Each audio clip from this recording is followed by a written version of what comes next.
Hey everyone, welcome back to another deep dive into history's greatest hits and misses. Tonight, we're trading Roman sandals for medieval graveyards as we explore the Black Death, that charming little pandemic that decided 200 million people was just too crowded for 14th century Earth. So go ahead and hit that like button if you're ready for some quality time with bubonic plague, and drop a comment letting me know where you're watching from. I love seeing our global community of people who apparently enjoy learning about mass death on a Tuesday evening. Grab your favorite beverage, get comfortable, and let's settle in together as we journey back to 1347, when a few rats decided to take a Mediterranean cruise and accidentally ended medieval civilization. You think 2020 was a rough year for humanity? Oh, sweet summer child, you have no idea what a real pandemic looks like. The Black Death didn't just kill people, it killed entire ways of life, and somehow, in the most twisted plot twist in human history, created the modern world in the process. So dim those lights, and let's discover how a bacteria smaller than the period at the end of this sentence managed to rewrite the course of human civilization. Before you could even dream of liberating Europe or Ireland, hopping in the Pacific, you had to survive the draft. Uncle Sam's version of a surprise party. Except the only surprise was that your number came up, and the only party favor was a one-way ticket to basic training. One day you're working at the factory, flirting with Betty from accounting, planning your weekend at the picture show. The next day, there's a letter in your mailbox with the government's polite way of saying, "Congratulations, you've won an all-expenses paid vacation to learn how to kill people." The letter was brief and to the point. "Greetings," it began, which was the government's idea of being friendly before ruining your life. "Report to your local draft board. Bring nothing but your optimism, which you'll need to surrender immediately upon arrival." The draft board, a collection of men who looked like they'd never smiled at anything more amusing than a tax audit, would determine whether you were fit for military service. This wasn't a request. This wasn't a suggestion. This was democracy in action, which meant you got to vote on absolutely nothing. Step 1. Present yourself for examination. Strip down to your underwear in a room full of other nervous young men, all trying to look either incredibly healthy or mysteriously ill, depending on their personal feelings about overseas travel.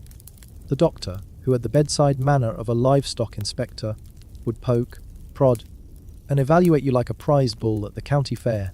Height, weight, eyesight, hearing, reflexes. Can you lift this? Can you see that?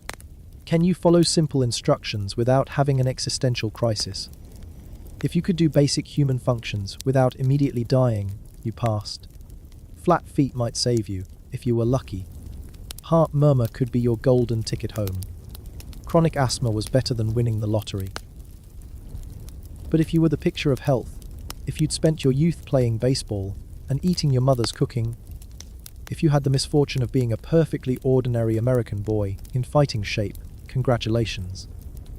You were exactly what they were looking for. The army needed bodies, and your body had just volunteered for service, whether you liked it or not. The psychological evaluation was equally thorough and equally pointless. Can you handle stress? Well, you're about to find out. Do you work well with others? You're going to be sleeping in a barracks with 40 other men for the foreseeable future, so you'd better learn fast. Are you afraid of loud noises? Too bad, because you're going to be surrounded by explosions, gunfire, and sergeants screaming at you from dawn until dusk. The military had a cure for every phobia. Exposure therapy administered at maximum volume. Some tried to fail the examination on purpose. Suddenly everyone was discovering mysterious ailments, convenient disabilities, urgent family obligations. Men showed up claiming to be homosexual, which was grounds for rejection, though it required a level of acting that would have impressed Hollywood. Others tried the crazy act, pretending to be mentally unfit for service. The problem was, the doctors had seen every trick in the book. They knew the difference between genuine medical conditions and patriotic cowardice. If you were faking it, they'd spot you faster than a German sniper. If you made it through the medical examination, you were now property of the United States Armed Forces. Congratulations. You'd just been promoted from citizen to government asset. Your old life was officially over. Your new life would begin in approximately 6 weeks. which was how long it took to process your paperwork, notify your employer, and say goodbye to everyone you'd ever cared about. Use this time wisely, they said. Get your affairs in order, they said. What they meant was, prepare to become a completely different person. The day you reported for duty was the last day you'd make any decisions about your own life for the next several years. From the moment you stepped off the train at the induction center, every aspect of your existence would be managed by people who'd never met you and didn't particularly care about your personal preferences. Your schedule, your meals, your clothing, your sleep, your free time, all of it would be determined by men with clipboards and whistles who treated human beings like inventory. Boot camp was where they transformed ordinary American boys into soldiers, and the process was about as gentle as a sledgehammer to the skull. The philosophy was simple: tear you down completely, then build you back up as something useful to the war effort. Your drill instructor was a professional destroyer of egos, a man who could find fault with your breathing technique and make you feel ashamed of your own existence. He'd been doing this job since before you were born, and he was very, very good at it. Your first day began at an hour that didn't exist in civilian life. 4:30 in the morning, which was the military's way of saying that sleep was a luxury you no longer deserved. Reveille was played by a bugler who had apparently lost all sense of human decency, followed immediately by the dulcet tones of your drill instructor explaining exactly how worthless you were and how much work it was going to take to make you into something resembling a soldier. Physical training started before breakfast because the army believed in earning your meals through suffering. Calisthenics, running, obstacle courses, more running, push-ups until your arms felt like overcooked pasta, sit-ups until your stomach muscles filed a formal complaint, and then more running just to make sure you understood that running was going to be a major theme in your new life. The weak would be weeded out, the strong would be made stronger, and everyone would develop a permanent relationship with physical discomfort. Breakfast was served in a mess hall that had all the charm of a prison cafeteria, which was probably intentional. The food was prepared by cooks who had apparently learned their trade in some alternative universe where taste was considered a weakness. Powdered eggs that looked like they'd been mixed with sawdust, coffee that could strip paint, bread that doubled as building material, and meat of mysterious origin served in portions that were either too much or not enough, depending on whether you were trying to gain weight or lose your appetite. After breakfast came training, which was the military's word for controlled torture with educational value. Weapons training, where you learn to disassemble, clean, and reassemble your rifle faster than you could think. Close order drill, where you marched in formation until you moved like a robot and thought like a machine.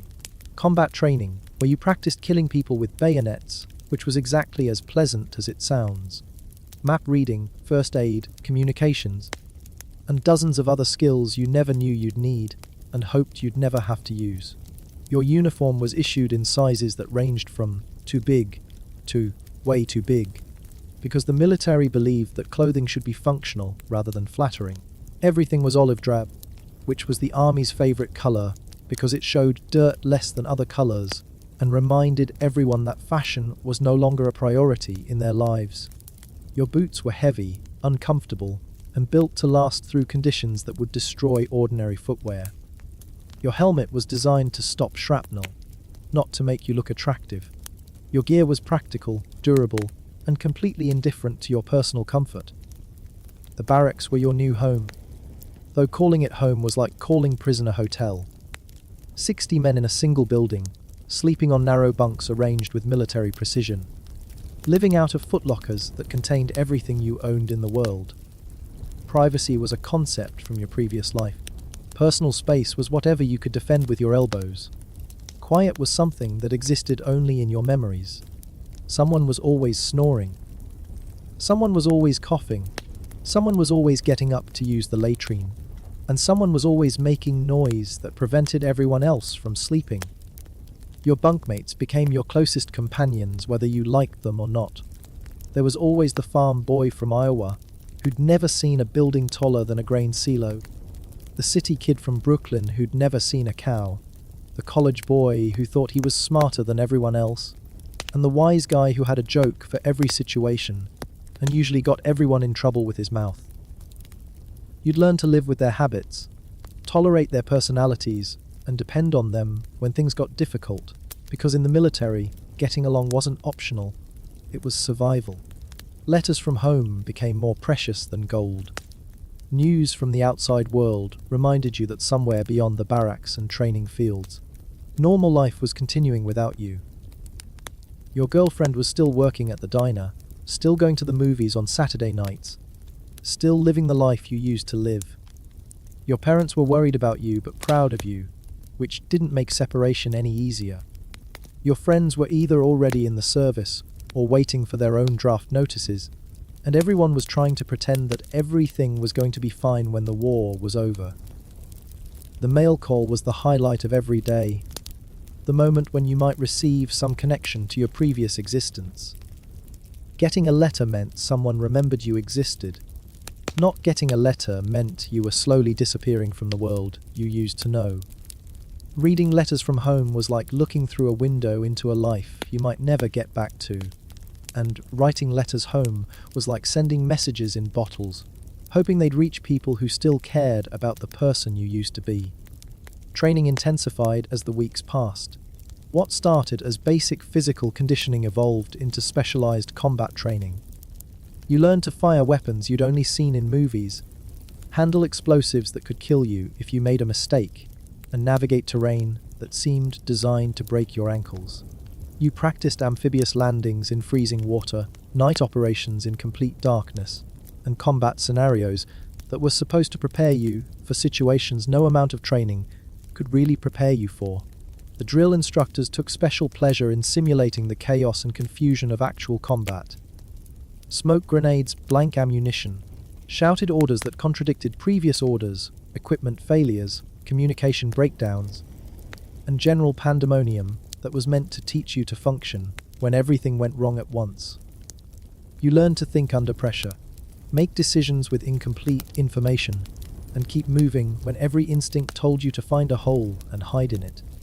Field exercises meant living outdoors in weather that ranged from unpleasant to actively hostile. Sleeping in foxholes you dug with your own hands, eating rations that tasted like they'd been formulated by people who'd never actually eaten food, and staying alert during guard duty when exhaustion made you hallucinate threats that weren't there. You learned to appreciate simple things like dry clothes, hot coffee, and beds that weren't made of dirt and rocks. Medical training was everyone's favorite because it meant you might be able to save someone's life instead of taking it, though the training was graphic enough to give you nightmares. Learning to treat gunshot wounds, sucking chest wounds, and traumatic amputations was not pleasant, but it was necessary. Everyone learned basic first aid because in combat, the medic might be busy, wounded, or dead. And knowing how to stop bleeding or treat shock could mean the difference between bringing your buddy home alive or in a box. Gas mask drills were particularly popular because they combined claustrophobia, chemical warfare, and the constant fear of suffocation into one enjoyable activity. You learned to put on your mask in seconds, clear it if it was compromised, and function normally while breathing through a filter that made everything smell like rubber and chemicals. The first time they made you enter a gas chamber wearing your mask, you understood that chemical weapons were not theoretical threats. They were real dangers that could kill you in minutes if you made a mistake. Weapons training went far beyond basic marksmanship. You learned to operate machine guns, mortars, bazookas, and other instruments of destruction that required teamwork, timing, and nerves of steel. Loading belts of ammunition, adjusting sights, calculating ranges, and coordinating fire with other units was complex work that had to be done perfectly under the worst possible conditions. Making a mistake with crew served weapons didn't just mean missing the target, it could mean killing your own men. Night training was especially challenging because everything was harder in the dark. Moving quietly, navigating without landmarks, communicating without making noise, and fighting an enemy you couldn't see required skills that didn't come naturally to most people. You learned to trust your other senses when your eyes were useless, to move by feel when you couldn't see where you were going, and to fight by sound when muzzle flashes were the only light available. The obstacle course was a daily reminder that the army was trying to kill you before the enemy got the chance. Rope climbing, wall scaling, barbed wire crawling, and other activities designed to test your strength, endurance, and willingness to continue when your body was screaming at you to quit. The course was timed, which meant you had to complete it quickly, and it was competitive, which meant someone was always watching to see if you'd fail in front of your peers. Bayonet training was the most disturbing part of combat preparation because it required you to practice the most intimate form of violence. Learning to thrust, parry, and strike with a blade attached to your rifle was training for face-to-face killing. The kind of combat that left no doubt about what you were doing to another human being. The targets were straw dummies, but everyone knew they represented real people, and practicing to kill with your hands rather than at a distance was psychologically difficult for most recruits. Leadership training was mandatory for everyone because in combat, leadership opportunities had a way of presenting themselves suddenly and without warning. You learned to give orders clearly, make decisions quickly, and take responsibility for the consequences of your choices. The army needed leaders at every level, from squad leaders to company commanders, and combat had a way of promoting people faster than peacetime ever could. Map and compass navigation was critical, because getting lost in combat was usually fatal. You learned to read topographic maps, use a compass, triangulate your position, and find your way in terrain that looked completely different from the maps you were using. GPS didn't exist, satellite navigation was science fiction. And if you couldn't figure out where you were using a map and compass, you were probably going to die lost and alone. Communications training covered everything from field telephones to radio procedures to signal flares. Staying in contact with your unit, calling for support, reporting enemy positions, and coordinating attacks all depended on communication equipment that was fragile, unreliable, and essential to survival. You learned backup procedures for when the radios failed, hand signals for when noise discipline was critical, and message codes for when the enemy might be listening. Vehicle maintenance was everyone's responsibility, because broken equipment in combat was a death sentence. You learned to perform basic maintenance on jeeps, trucks, tanks, and other vehicles that had to function in conditions that would destroy civilian equipment. Changing tires under fire, repairing engines with limited tools, and keeping equipment running with improvised parts was as important as knowing how to fight. The final phase of training was the most realistic and therefore the most dangerous. Live fire exercises with real ammunition, where making a mistake meant actually getting shot by your own side. Coordinated attacks with tanks, artillery, and air support, where communication failures could result in friendly fire casualties. Night operations with live explosives, where accidents could kill entire squads. Combat simulations used everything you'd learned in previous months, combining weapons training tactics, communications, medical care, and leadership under conditions that were as close to actual combat as training could safely provide. You learned to function as part of a team, follow orders while taking initiative, and make life and death decisions under pressure that would have been unimaginable in civilian life. Physical conditioning never stopped, but it evolved from basic fitness to combat-specific endurance. Long-distance marches with full equipment, speed marches over difficult terrain, and endurance exercises that pushed your body beyond what you thought were your limits. The army needed soldiers who could fight at the end of a 20-mile march, function after days without sleep, and continue moving when their bodies wanted to quit. Psychological preparation was less formal, but equally important. You learned to control fear, function despite terror, and continue fighting when everything around you was chaos and death. Mental toughness couldn't be taught in a classroom. It had to be developed through experiences that tested your will to continue when continuation seemed impossible. The graduation ceremony was brief and anticlimactic. You'd survived basic training, which meant you were now a soldier instead of a civilian, though you didn't feel much different than you had 16 weeks earlier. You'd learned skills you hoped you'd never need, developed capabilities you'd never wanted, and prepared for experiences you couldn't really imagine. The ceremony marked the end of training and the beginning of the real war. Orders came with your graduation, and they were rarely what you expected or wanted. Some went to Europe, some to the Pacific, some to training assignments that kept them in the United States for months longer. The needs of the army determined your destination, not your preferences, not your family situation, not your personal desires. You went where they sent you, when they sent you, for as long as they needed you there. Shipping out was the final separation from your old life. The train to the port of embarkation, the transport ship that would carry you overseas, the last view of American soil you might ever see. Family members came to see you off if they could afford the travel. If they could get time off work, if they could bear to watch their sons and husbands disappear into a war that might not bring them back. The voyage overseas was miserable for everyone who wasn't a natural sailor. Seasickness, overcrowding, bad food, and the constant awareness that German submarines were hunting the convoy made the crossing an ordeal rather than an adventure. Sleeping in shifts, eating in shifts, and living in conditions that made the barracks seem luxurious by comparison. The crossing took weeks, and every day was a reminder that you were moving further from everything familiar and closer to something you'd only read about in newspapers. Arriving in Britain was your first real taste of a foreign country, and for most American soldiers, it was a shock. Different money, different food, different customs, different weather, and people who spoke English with accents that were sometimes difficult to understand. You were guests in someone else's country, representatives of America to people who were already fighting the war you were just joining. Additional training continued in Britain, because combat conditions in Europe were different from anything you could simulate in the United States. Different weapons, different enemies, different terrain, different weather, and different rules of engagement.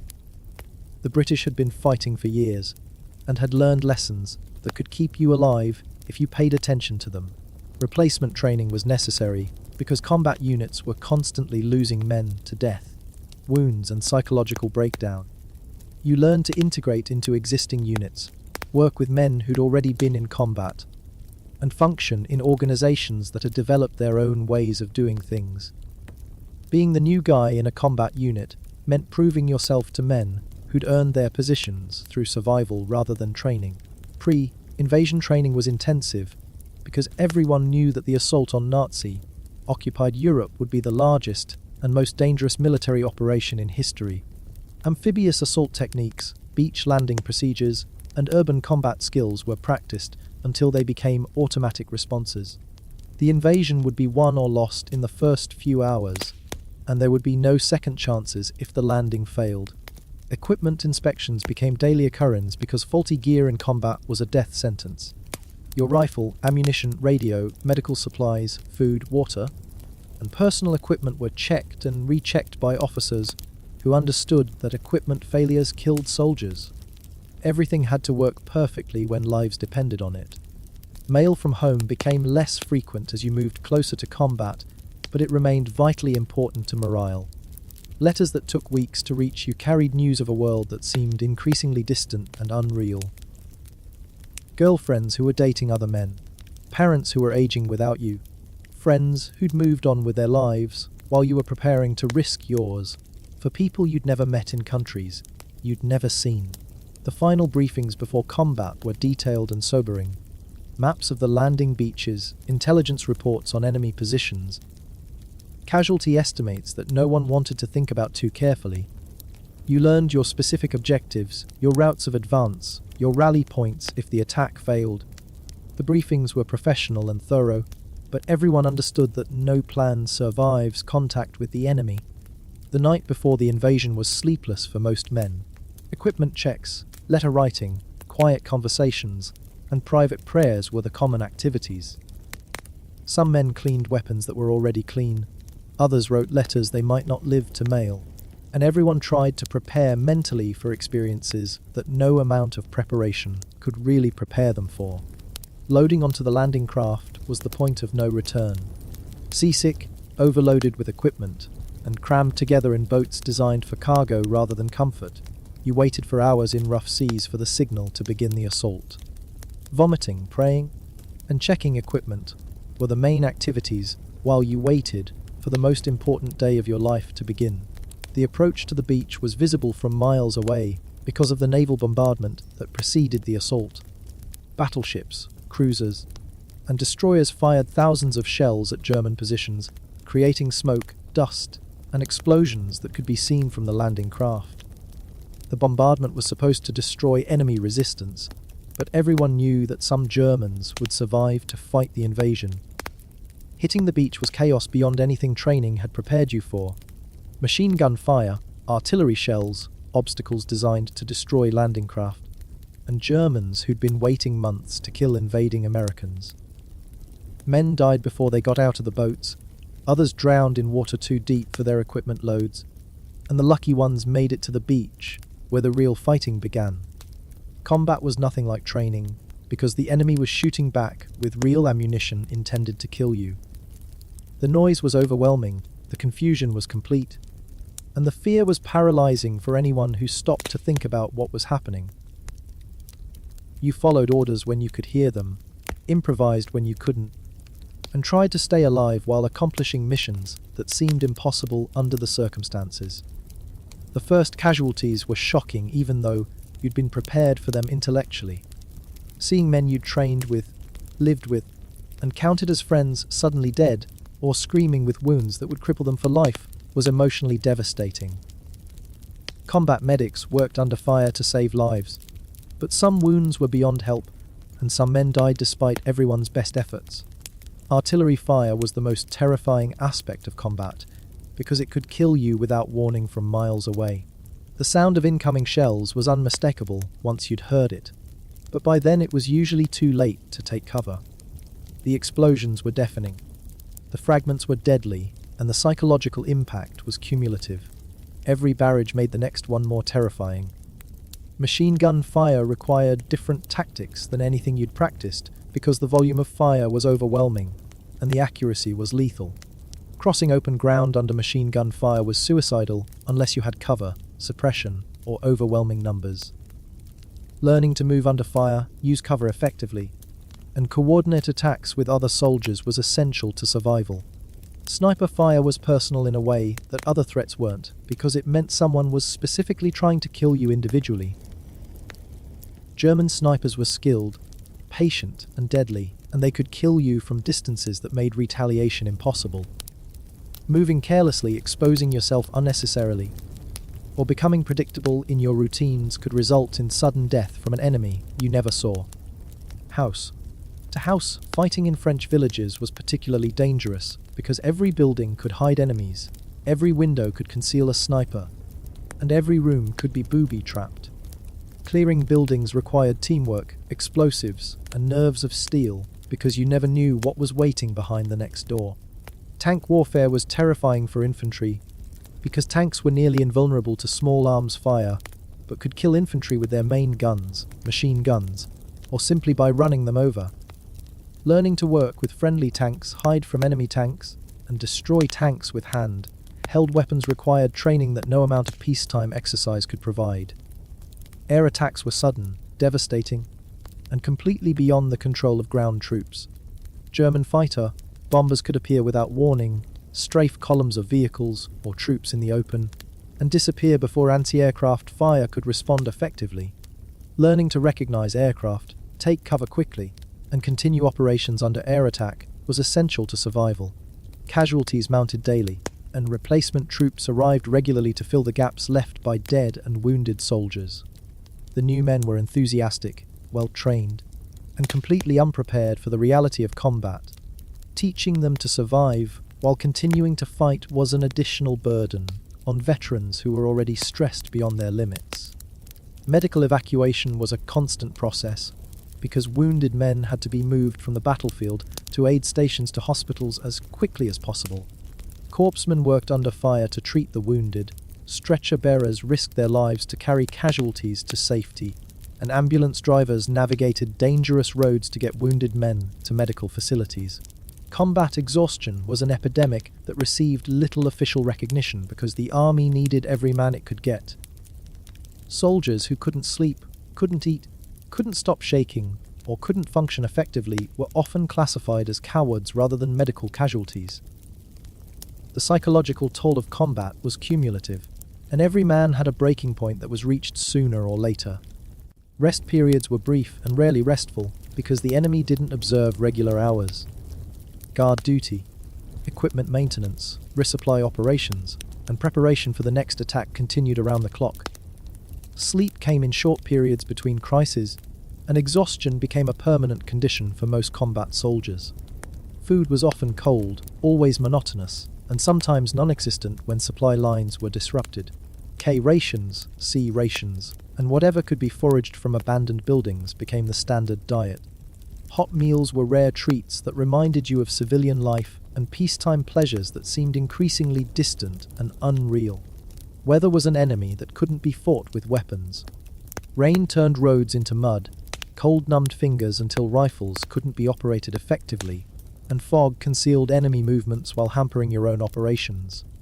Fighting in bad weather was miserable, dangerous, and unavoidable because wars don't stop for meteorological considerations. Equipment failures were constant problems because combat conditions destroyed equipment faster than it could be replaced. Weapons jammed, radios failed, vehicles broke down, and essential supplies ran out at critical moments. Learning to improvise, repair, and substitute became essential skills that weren't taught in training schools. German prisoners were reminders that the enemy consisted of ordinary men rather than monsters, though some had committed atrocities that made compassion difficult.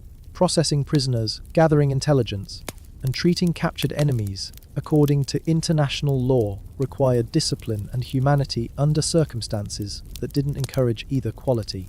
Civilian refugees were heartbreaking reminders of what war cost the innocent.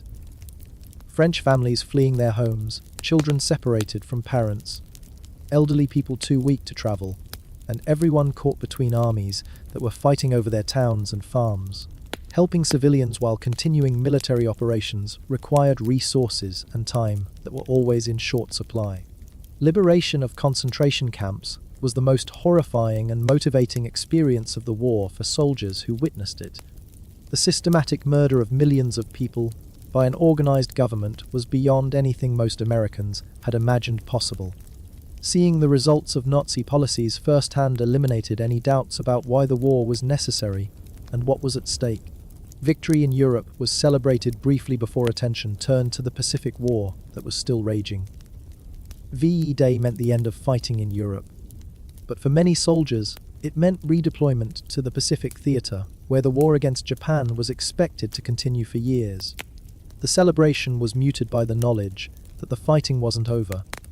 The atomic bomb ended the Pacific War before most European veterans could be redeployed to fight in Japan. The news was received with relief rather than celebration because it meant the war was finally over and surviving soldiers could go home. The moral implications of atomic weapons were less important than the fact that American soldiers wouldn't have to invade Japan. Demobilization was slower than anyone wanted but faster than anyone expected. Millions of men had to be processed out of the service, transported home, and reintegrated into civilian life. The point system determined who went home first based on length of service, time overseas, combat experience, and family situation. Going home was anticlimactic after years of looking forward to it. The train ride across the United States, the reunion with family members who'd changed during your absence, and the attempt to resume a life that no longer fit were more difficult than anticipated. You'd survived the war, but the person who'd left for the service years earlier no longer existed. Readjustment to civilian life was complicated by changes in yourself, your family, your community, and your country that had occurred during your absence. Jobs, relationships, and social situations that had seemed important before the war now seemed trivial compared to the life and death decisions you'd been making for years. Finding your place in a peacetime world required skills that the army hadn't taught you. The war was over, but its effects would last for the rest of your life. Nightmares, flashbacks, survivor guilt, and other psychological wounds were common among veterans, though they were rarely discussed and poorly understood by civilians. The men who'd served together understood each other in ways that their families never could, creating bonds that would last for decades. Looking back on the experience years later, most veterans agreed that military service had been the most important and formative experience of their lives. They'd learned skills, developed character, and formed friendships under conditions that tested everything they thought they knew about themselves. They'd served their country when it needed them most, and they'd earned the right to be proud of their service regardless of what it had cost them personally. The draft had taken ordinary American boys and turned them into soldiers, then brought them home as men who'd seen and done things that would stay with them forever. It had been involuntary, unpleasant, and necessary, and it had defined a generation of Americans who'd answered their country's call when freedom and democracy were at stake. They'd done their duty, paid the price, and earned their place in history as the generation that saved the world. But the real cost wouldn't be fully understood for decades. The men who came home carried wounds that weren't visible, scars that didn't show up in medical examinations, and memories that would wake them up screaming for the rest of their lives. They'd learned to kill efficiently, survive under impossible conditions, and function despite terror that would have paralyzed civilians. These weren't skills that translated easily to peacetime employment or family life. The government had promised them everything would return to normal after the war, but normal was a concept that no longer applied to men who'd seen their friends die in foreign countries for causes that seemed increasingly abstract with each passing year. Normal was something that existed in the memories of 18-year-old boys who'd never heard artillery fire or smelled burning flesh or held dying friends in their arms while enemy snipers searched for targets. Employment was supposed to be guaranteed for returning veterans, but the jobs that were available often seemed meaningless to men who'd spent years making life and death decisions. Working in an office, following civilian supervisors who'd never been in combat, and caring about profit margins and production quotas required an adjustment that some veterans never successfully made. The skills they'd learned in the military, leadership under pressure, functioning without sleep, and staying calm in crisis situations, were valuable but not easily applied to civilian occupations. Education benefits through the GI Bill opened opportunities that had been unavailable before the war, but sitting in classrooms with students who'd never left their home states, listening to professors who'd spent the war in universities, and studying subjects that seemed irrelevant after what they'd experienced required patience that not all veterans possessed. Some thrived in academic environments that challenged them intellectually, others found college life frivolous and abandoned their education for more practical pursuits. Marriage and family life were complicated by the fact that veterans had changed in ways their wives and girlfriends couldn't understand. The boys who'd left for the service were not the men who returned, and relationships that had seemed solid before the war often couldn't survive the changes that military service had produced. Some marriages flourished because both partners were willing to rediscover each other. Others ended because the gulf between civilian and military experience proved unbridgeable. Children born to veteran fathers grew up with men who'd seen too much, experienced too much, and learned too much about human nature's capacity for both heroism and brutality. Some veterans became overprotective, others emotionally distant, and many struggled to connect with children who represented innocence they could no longer remember possessing. Fatherhood was another challenge that required skills the military hadn't taught and adjustments that took years to master.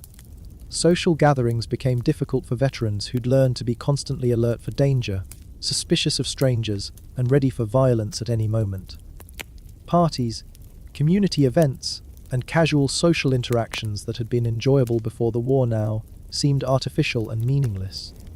The conversations that civilians considered important, gossip about neighbors, complaints about minor inconveniences, and discussions of trivial problems, seemed absurd to men who'd witnessed genuine tragedy and real suffering.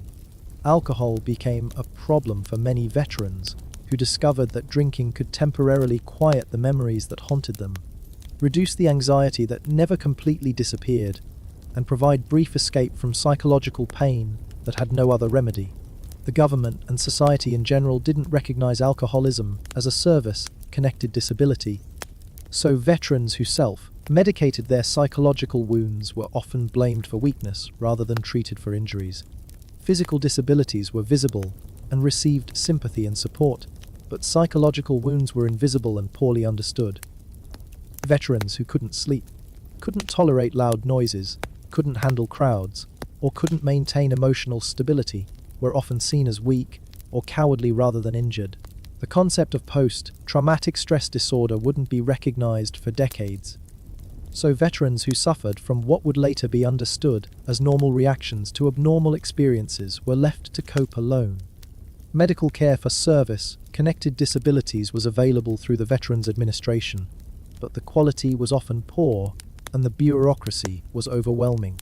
Veterans who'd learned to function in military organizations that were efficient and goal-oriented found themselves dealing with civilian bureaucracies that seemed designed to frustrate and delay rather than help.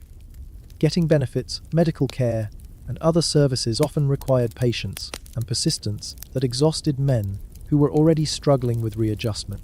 Housing was a national crisis after the war as millions of veterans returned to civilian life and started families.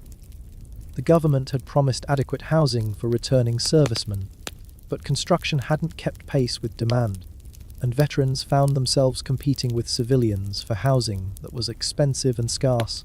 Many lived with parents or in-laws for months or years after returning from overseas service, which complicated readjustment and strained family relationships. The economic boom that followed the war created opportunities for veterans who could adapt to peacetime conditions, but it also created pressures and expectations that were difficult for some to meet. American society expected veterans to be grateful for their service, successful in their civilian careers, and positive about their wartime experiences.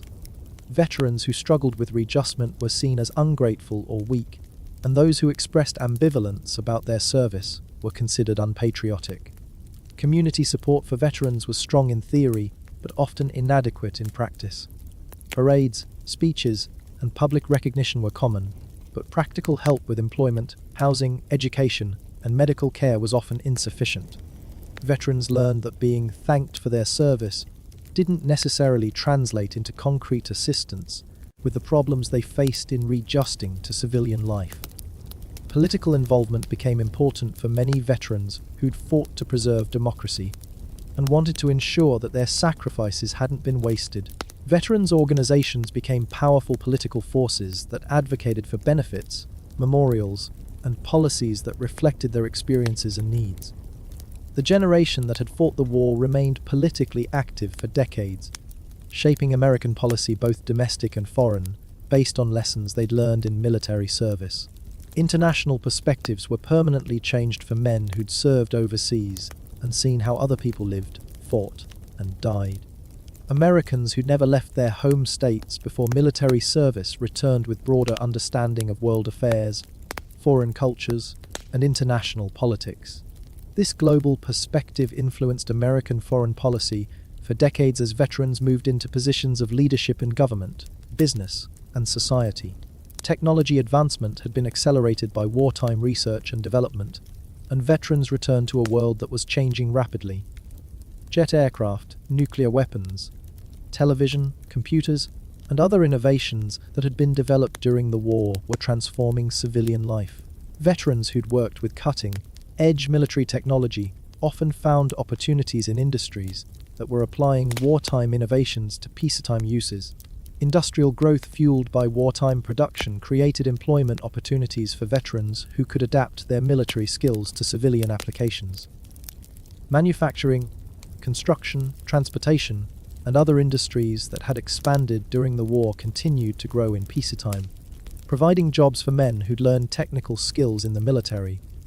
The disciplined work habits, leadership experience, and technical training that veterans had received often made them valuable employees. Suburban development was driven partly by veteran housing needs and partly by economic prosperity that the war had generated. The GI Bill provided home loans that enabled veterans to purchase houses in new suburban developments that were being built to accommodate growing families. Suburbanization changed American society profoundly, creating communities of veterans who shared similar experiences and values. Cultural changes reflected the experiences and values of the veteran generation. Movies, books, music, and other forms of entertainment began to reflect wartime experiences. and the perspectives of men who'd served overseas. The generation that had fought the war began to tell their own stories, though often in sanitized versions that emphasized heroism and victory while minimizing trauma and moral complexity. Religious faith was strengthened for some veterans who'd found comfort in belief during combat, but weakened for others who'd seen too much death and suffering to maintain traditional religious beliefs. Many struggled with theological questions about divine justice, human suffering, and the meaning of sacrifice that their wartime experiences had raised. Churches and religious organizations tried to minister to veterans' spiritual needs, but many found that conventional religious answers didn't address the profound questions that combat had raised. Family relationships were complicated by the fact that veterans had experienced things their relatives couldn't understand, and had changed in ways that were difficult to explain. Parents who'd worried about their sons during the war often found that the men who returned were strangers who bore little resemblance to the boys who'd left. Brothers who'd served in different units or different theatres often had vastly different experiences that made communication difficult even within families. Generational differences became pronounced as veterans tried to relate to younger Americans who hadn't shared their experiences. The gap between those who'd served and those who hadn't created tensions that lasted for decades. As veterans struggled to explain experiences that seemed increasingly distant and irrelevant to people who'd grown up in peacetime prosperity. Memory itself became problematic as veterans tried to process experiences that were too traumatic to remember clearly, but too important to forget. Many found that their memories of combat were fragmented, confused, and unreliable, making it difficult to understand their own experiences or explain them to others. The mind's natural defense mechanisms against trauma often interfered with veterans' ability to integrate their wartime experiences into their peacetime identities. Legacy concerns became important as veterans aged and realized that their wartime experiences represented a unique historical moment that would die with them unless it was preserved and transmitted to future generations. Many began writing memoirs, participating in oral history projects, and sharing their stories with historians who were trying to document the war's impact on ordinary soldiers. The draft had been more than a military necessity. It had been a social transformation that had affected every aspect of American life. An entire generation of men had been taken from civilian pursuits, trained for war, exposed to experiences that changed them permanently, and then expected to readjust to peacetime life as if nothing had happened. The process had been traumatic, transformative, and ultimately successful in military terms, but its human costs would continue to unfold for decades after the last shot was fired and the last veteran came home.